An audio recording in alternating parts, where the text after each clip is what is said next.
Hi, I'm Judy Schwanz. I want to welcome you to this series on timeless messages for the journey.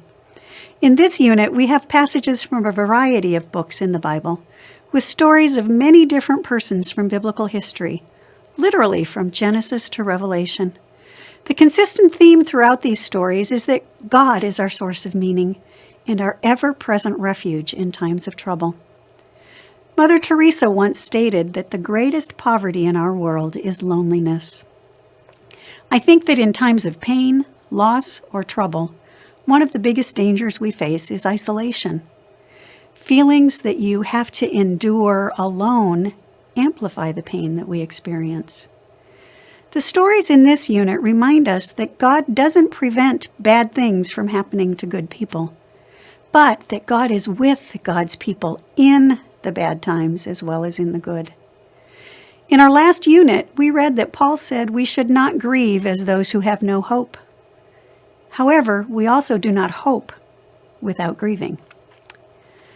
Often, God's presence with us is experienced through the presence of other believers. One clear example of this was when we received a call on a Sunday morning that our friend Laura was nearing death.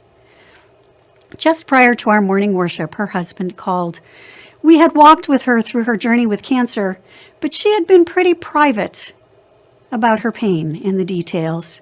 But we could tell from her husband's call that morning that it was a cry for companionship on the journey.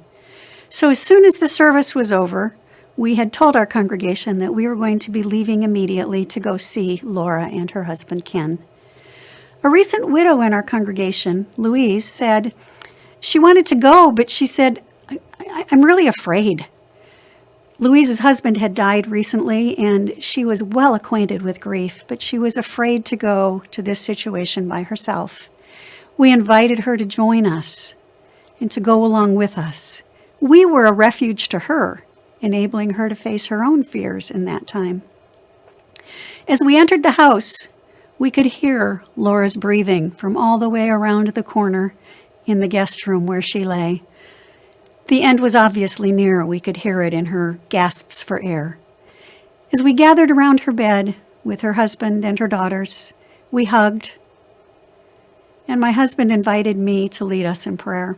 So I took Laura's hand. She was trembling. Her whole body was actually shaking as she was gasping for her last breaths. And I prayed.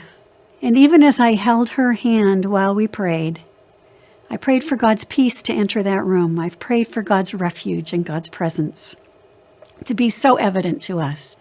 And as I held her hand, I could feel her stop trembling, and we could hear her breath calm.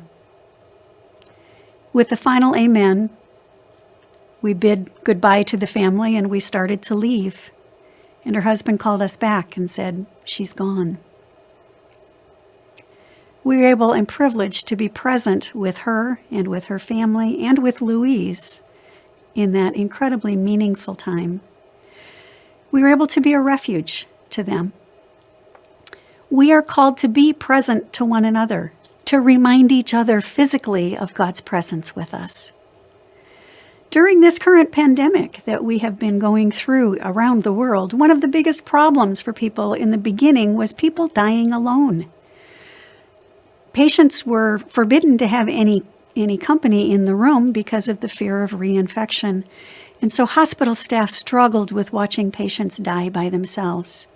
I know of one physician that described going into a patient's room and sitting and watching a movie with him, just sitting next to his bed. And after the movie had begun and she'd been there 15 or 20 minutes, a nurse came in and took her place, and the doctor went home after a long, grueling shift. That night, the man died, but the doctor knew at least that he had not died alone.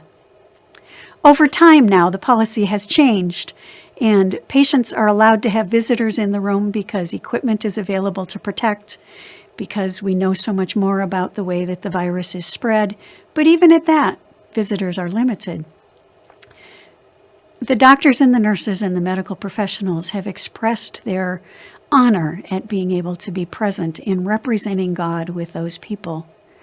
We, too, are privileged to walk with each other through times of grief and times of loss. And as we do so, we represent God. This unit of lessons ends with the great reminder that a day is coming when God will wipe away all tears. There will be no more death. There will be no more pain. But until then, we rest in the assurance that God is with us, wiping our tears and holding us in the palm of God's hands.